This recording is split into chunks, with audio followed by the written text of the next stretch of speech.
જય સંવિધાન, જય ભારત.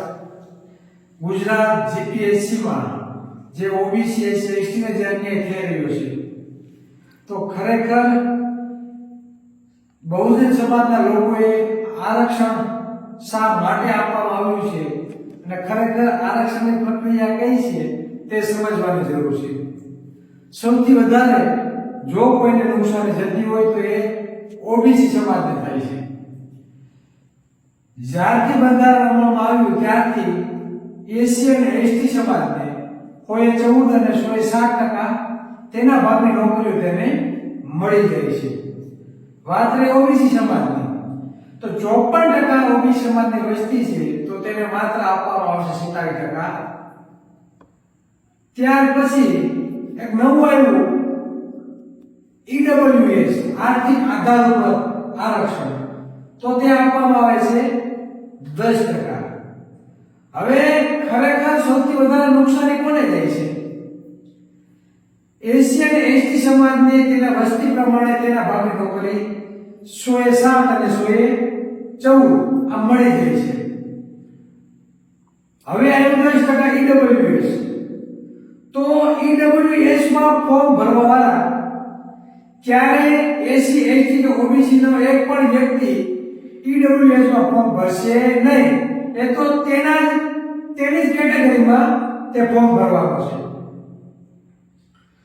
તો જેની 10% વસ્તી છે તે લોકો ઈડબ્લ્યુએસ નું 10% આરક્ષણ લેશે.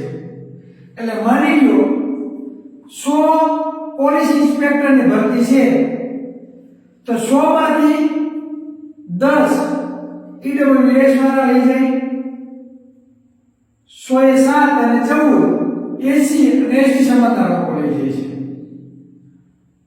અને ઓબીસી સમાજની વસ્તી 54% છે, તો એના ભાગે આવે છે 47.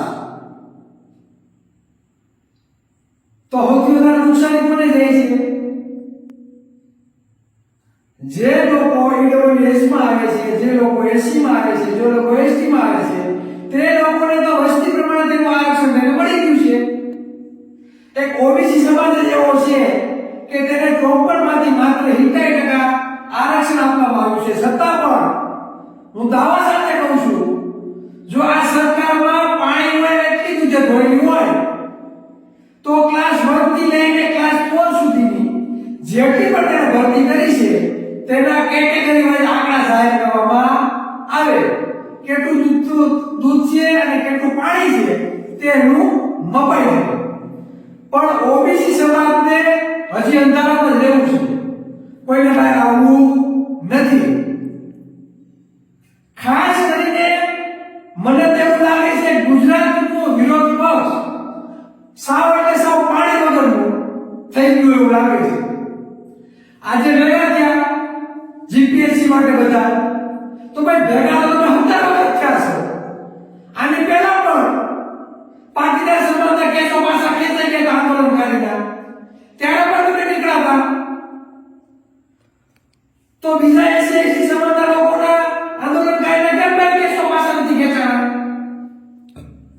વર્ષે બિનનામત કરીને 500 કરોડથી ઉપરની ફાળવણી કરવામાં આવે છે. તમે આંકડા જોયા છે. એસસી એસટી ઓબીસી ના જે પણ નિયમો છે તેને કઈ આપવામાં નથી આવતું, માત્ર ભીખ આપવામાં આવે છે 10, 12, 15 ને 20 કરોડ રૂપિયા.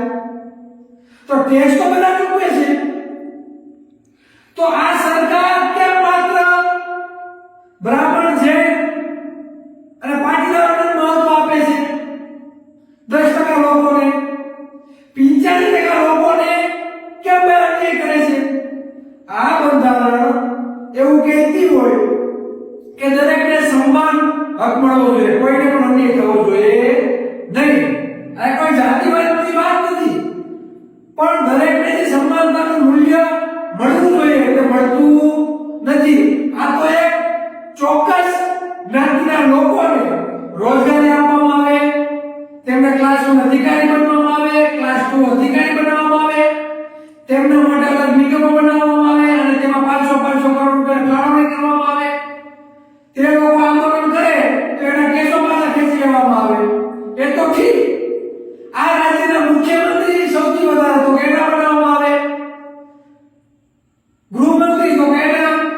મુખ્યમંત્રીની જે મંત્રીમંડળની જે ટીમ હોય તો સૌથી વધારે મંત્રીઓ તો કેના? સચિવો તો કેના? નિગમોના ચેરમેન તો કેના? તો ઓબીસી એસટી સમાજના લોકોને હું માત્ર તમારી હાજરી કરવાની છે, અન્ય માટે અવાજ ઉઠાવવાના છે, તમારા સામે આંદોલન કરવાના છે. આ સરકાર સ્પષ્ટપણે અમુક ચોક્કસ લોકોના વિકાસ માટે બની છે.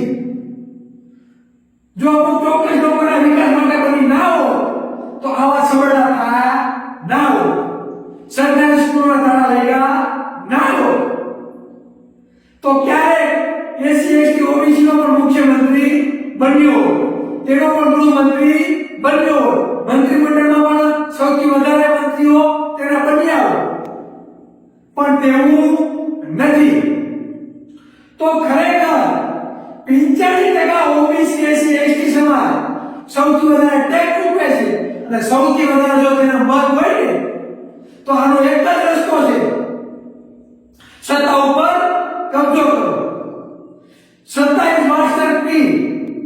સત્તા જો બધું નિર્ણય લેતી હોય તો તમારા મતની કિંમત સમજવી જોઈએ અને ગાંધીનગરના સિંહાસન ઉપર કબજો કરવો જોઈએ અને આ સમાજને વાસ્તવિક રીતે જાગૃત કરવો જોઈએ.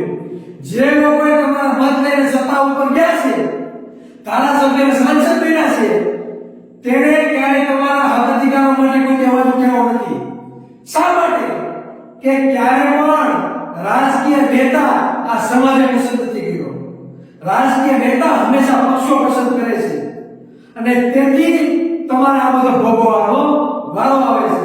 જ્યારે તમે રાજકીય નેતા પસંદ કરશો ને અને તમારો અવાજ વિધાનસભા કે લોકસભામાં પહોંચે ને ત્યારે ખરેખર તમને ન્યાય મળશે. જય સંવિધાન, જય ભારત.